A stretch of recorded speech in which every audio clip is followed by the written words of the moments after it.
We have covered stories from the Revolutionary War, the War of Independence, the War of 1812, and most recently, both World Wars. The weather can really mess things up on the battlefield when the stakes are as high as they can possibly be. Hi, I'm Chris May, host of This Day in Weather History, a podcast from the Weather Network in Canada. The Snow Campaign was one of the first major military operations of that American Revolutionary War. Starting 2 days away from Christmas morning, these determined patriots had bigger gifts to deliver on this day in weather history.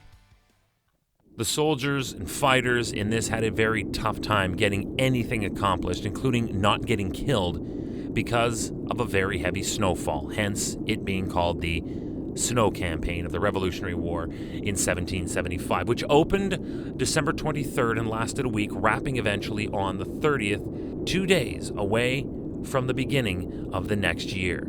But to name an actual theater of war campaign is to recognize something truly impactful to its planning and its outcome. The 2 feet of snow reported at the American camp at Reedy River, North Carolina, would certainly qualify as impactful. To say that the winter of 1775 through 1776 was not conducive to American military operations would be a wild understatement. The American forces were pressed to employ oxen to trudge their equipment through the snow. And if it is winter and it is snow-covered, it's going to be bitterly cold, and that made it impossible for them to build a new fort on the northwest edge of Boston Harbor. It was scheduled to be constructed over the period spanning December 1775 through February of 76. So, obviously the planners are either new to the Americas or were suffering a collective head injury to think that this was a good time to do this. It was impossible. The ground was frozen. The men were in pain from the cold, yet they tried and found that this was just not going to work. It was here when George Washington sent General Charles Lee on a mission to Connecticut to recruit more men for war. But his plan also included a trip to New York City to prepare more essential defenses. But the weather made all of this a brutal endeavor. You see, it was over a week later, after these orders were issued, when Lee finally communicated by letter from New Haven. He said, and I quote, "We have been so baffled by the weather that we only arrived here last night." But it also played into the favor of the American strategic intelligence. Washington got word that the British were planning something for Boston Harbor, but then he considered just how awful the weather was and how badly it was preventing his own army from moving much. He was confident, based on these facts, that it was likely the plan, but not for here. Likely, that could only have been intended for the South. Might that intelligence have been a decoy?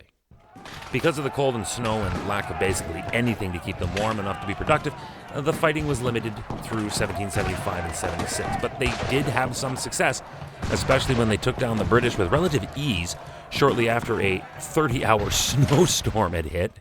It was reported that on Christmas Day in 75, men struggled in snow 15 inches or about 40 centimeters deep.